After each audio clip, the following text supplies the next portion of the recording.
Hi everyone, it's Michaela. I am going to give a presentation aligning Merita and Borderlands. So give me 1 second to get this pulled up. Um, my presentation is to align Merita with the second half of Borderlands La Frontera by Gloria Anzaldua.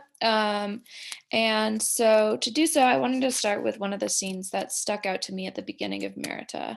An interviewer asked Merita if seeing Scott of the Antarctic and seeing the silent crowd sort of introduce her to the way that film can really make a group like impact a group of people. And she said yes, but also it was watching her grandfather build the meeting house at Makatu. So she says, as kids, we were allowed to just watch this intensity going on as he carved. And I think it was during that time that, the seed, the power, image storytelling, because all these carvings were bound up with story, with history. And then a few minutes later, she says, what you see happening a lot in filmmaking has to do with another energy from somewhere else that you're connected to as a person.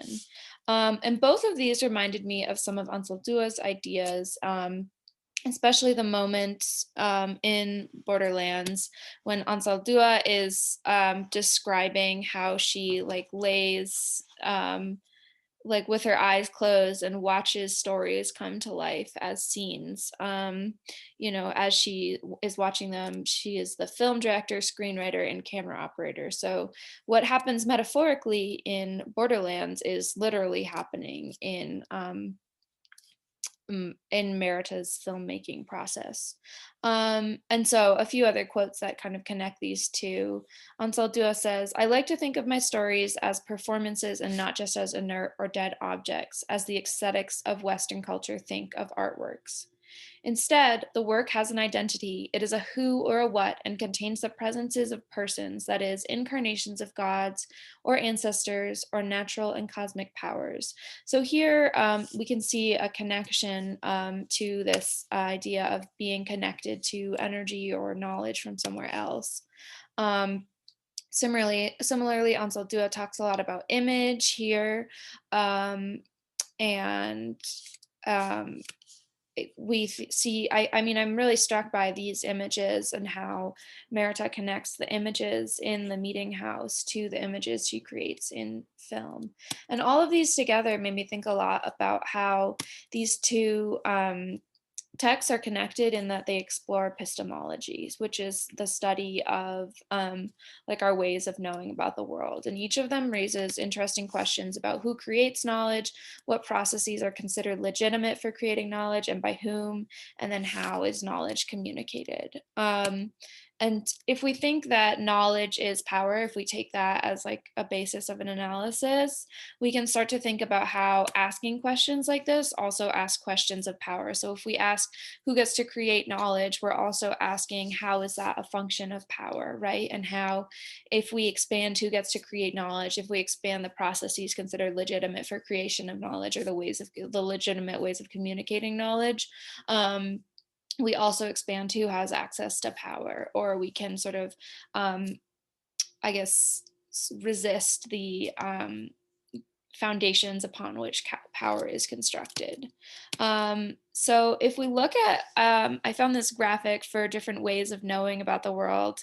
And a lot of times ways that we are focused, especially in like academic circles, we're focused on like reason and sense perception and language as ways of knowing. Like together, these sort of add up to the scientific method and the method of research that's considered legitimate in academic circles. But there's also all these other ways of knowing, right? We know about the world through emotion, faith, intuition, imagination, memory, and spirituality can go with faith. And I think Ansaldua and Merita or Mita are both interested in these other ways of knowing that like aren't necessarily less legitimate than these sort of more academic ways of knowing, but that are considered less legitimate by a lot of like powerful people and powerful systems in society, in part because like the very like Western European Christian values of the Enlightenment have been exported around the world through colonialism. And additionally, someone, I want to say it was Ashley in her presentation, brought up the excellent point that like the in Jungian psychology, you have the animus, which is the like considered like the female way of knowing and also the irrational way of knowing. So also as we question different ways of knowing, we're also questioning ways that knowledge is gendered.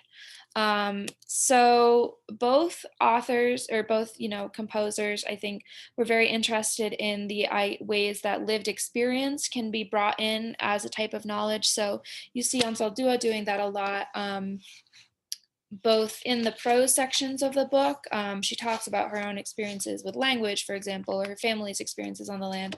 And then in the poetry sections as well, there's a lot of narrative poetry in here. And I mean, I think the interesting thing about narrative poetry is that you aren't necessarily sure whether it is like factually true, like a thing that truly happened to the author, but it does have its own like sort of story logic and story truth. And I also think that the interplay between factual truth and lived experience truth started to come out later in Merata's career, as she started producing fictional movies that nonetheless spoke to more factual truths. And finally, both are interested in spirituality and intuition. So Anzaldua talks, she has that scene where she sees the red snake come across her path.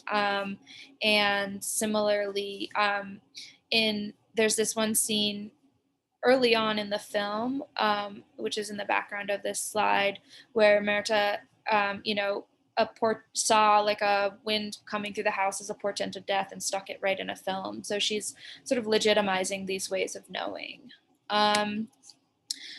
Both also are interested in the communication of knowledge through language. So Mita switches between Maori and English.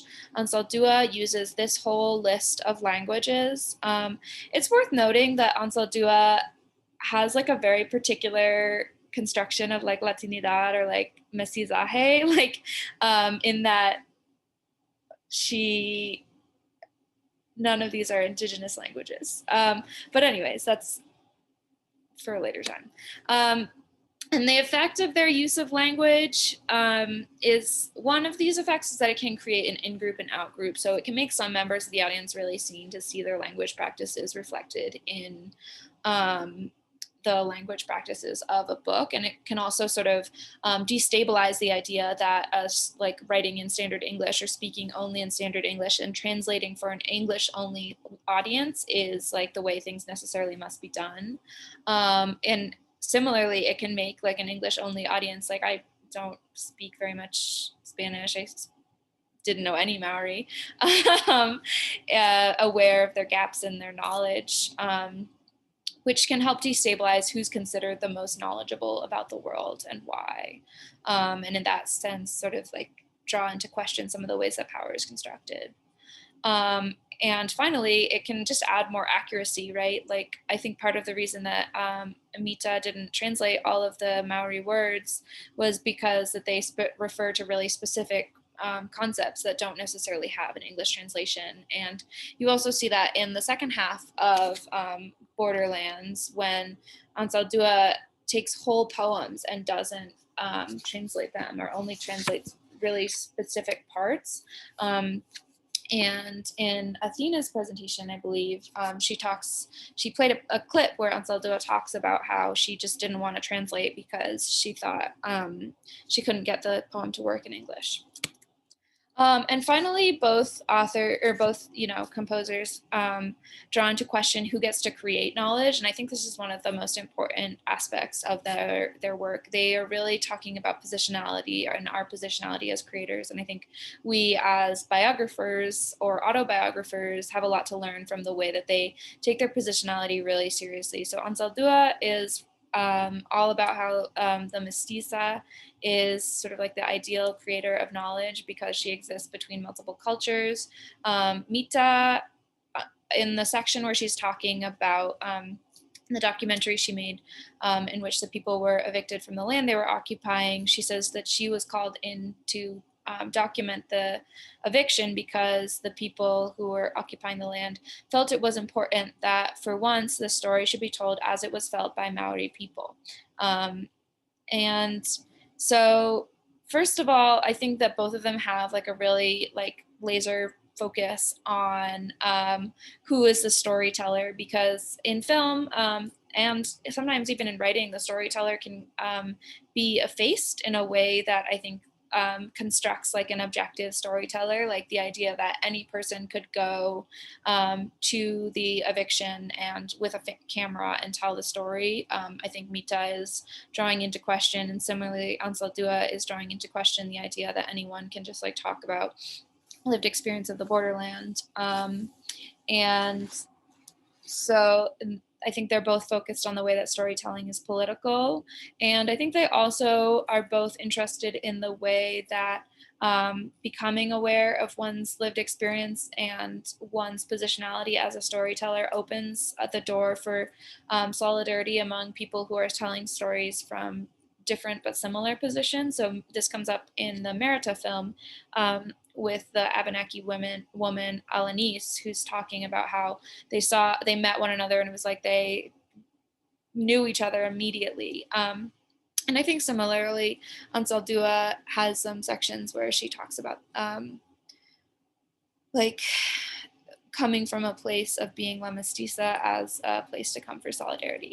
But I also think that the limitations of both of these texts are reflected in the positionality. So in Merata, like this, the film is about Merata, right? But it's told by her son, who's a man. And I think that in some ways, this like gender kind of came out in that the film ends on positioning her as a mother first and foremost, which like sort of reflects like a gender judgment, right? Like judging a woman on her ability to mother when you've just like spent the whole film talking about like her as an artist, which I mean is valid. I mean, I think it's true to his position as her son, but I think it also is like a pretty gendered analysis. And then I think so. The critique of Ansaldua, this is like not my critique. This is a critique I've heard, or I mean, like I agree with it, but it is coming from many friends. I also think a great text to read that critiques Ansaldua pretty heavily is "Brazilian is Not a Race" by Wendy Trevino.